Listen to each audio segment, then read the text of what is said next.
All right, let's talk about the philosophy of knowledge-based sales. You have heard this term, maybe you've had some sales experience in it, and the term is consultative sales. Consultative, I'm not sure the exact right word. Consultative sales, maybe you've heard that term. Now, that really, most programs that we have seen kind of gives us some idea on how to do that once we're in front of the folks. But how do you get those initial interviews? How are we going to get folks to open the door to see us? So we want to dive into that here. But let's talk about what the core philosophy is.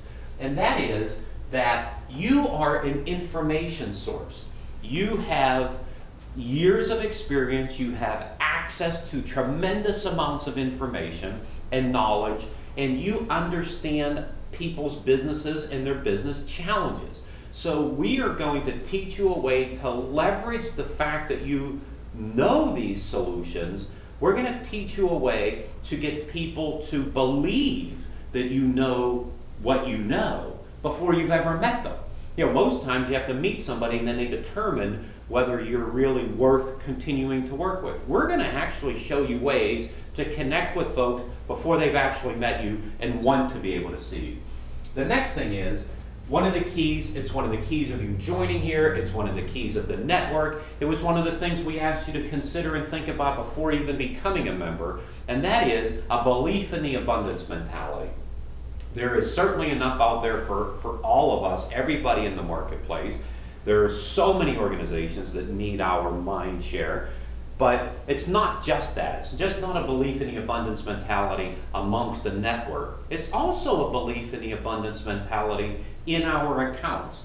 We're going to provide folks with some knowledge and some understanding that we know what we know before we've ever met them. So we're going to give before we get. And we'll get through that a little bit more, okay? The other thing is that you become a partner in that person's business. That's the key. The key is, and believe me, we're going to help you to understand how you can prove to a stranger that you are a resource and someone knowledgeable and worth speaking to before you've ever met them. After you've met them, I am telling you, you are going to be able to position yourself to be viewed as a resource, and frankly, that's going to help you maintain accounts for a very, very long time if done correctly. You're going to be a resource in those accounts. The next is, and you've heard me say this before, we're going to be talking about it over and over again, is maintaining interest. So there's a couple of things here. You've never met a person. How do we get them interested to see us and not view us as a door-to-door salesperson, to view us as the knowledge source that we are, that excellence, that experience, and that execution? How do we get them to see us prior to that? The next piece of this is that's how do we maintain that interest and get them thinking?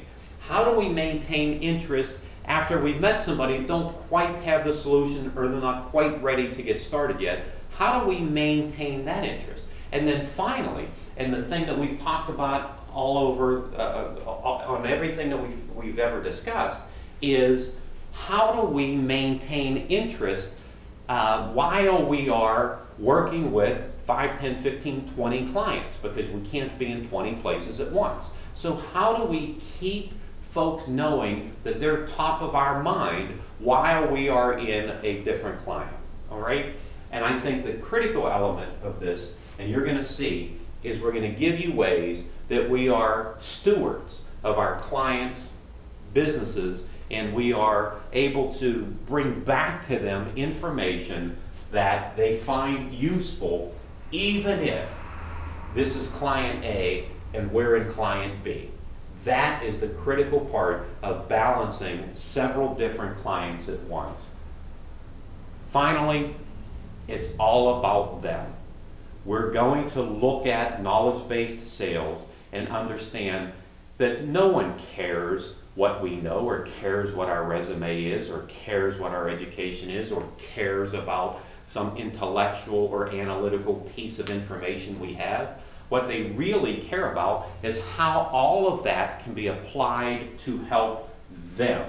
So we are going to talk a great deal about us not laying out all of our credentials and education and knowledge and having them kind of pick as a menu.